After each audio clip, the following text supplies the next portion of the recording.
The first couple of slides relate to what we, as a team, wish to deliver to our athletes who will be playing in this year's indoor leagues. Okay, I think that's fairly clear. The key for me is the bottom statement, where we as a team have to deliver a high level of accuracy in terms of our technical decision making. Okay, so the 4 key pillars, and again, this was developed by myself and Jean, and these will be used at the European indoor events in January and February next year. Okay, we need to protect skill, recognise the skillful players and teams, and make sure that we do what we need to, or what we can, to protect them, to basically light up the games. These are the key people. Okay, we need to maximise flow, particularly in areas of the pitch where it has higher impact, which is generally speaking in the attacking half. We need to identify and punish deliberate actions which break down play. So the destructive element of the game, which suppresses the skill, needs to be discouraged. And the presentation is key, because we are always looking to grow our sport, so it's really important that we present it in the correct manner. And we need to allow the players, or encourage the players to buy into that, and they'll do that if they trust us. So the protection of skill, breaking that down a wee bit, we need to eliminate dangerous tackles, which will by default enhance player safety.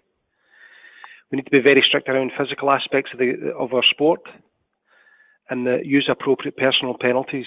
And we'll go into them in a wee bit more detail during the presentation.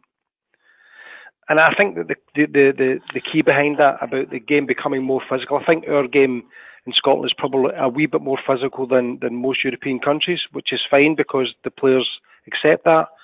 But we need to be careful that physicality doesn't eliminate good skill or skillful hockey. Breaking down play, you need to understand when a team breaks down the game, what is their reason, what's the rationale for it, and the punishment should fit the crime. So we need to try and eliminate what is genuinely poor skill from, cynical breakdown tackles, and make sure the punishment's appropriate. So possession tackling, I don't want to read the whole lot out, but I guess if there's any questions, when and where in the pitch, where do you think the illegal actions in terms of breakdown play might happen?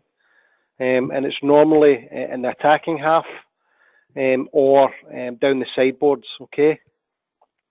And you need to make sure that as a team, we are delivering the appropriate penalty, both technical and personal, or personal, I guess.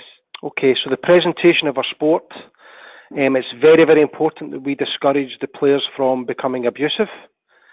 It's clear that when we have a crowding issue, it's not the best advertisement for our sport, and that needs to be discouraged. And I think umpires need to be very proactive in doing so. So the messages are put out before the start of the game to make sure the players are under no illusions as to what the potential consequences of that will be.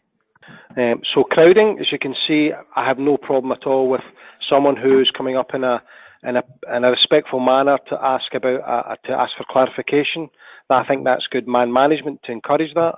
However, as you can see from the second question, or the second picture, that's clearly not what we want as a group of, as a sport, not as a group of umpires, as a sport.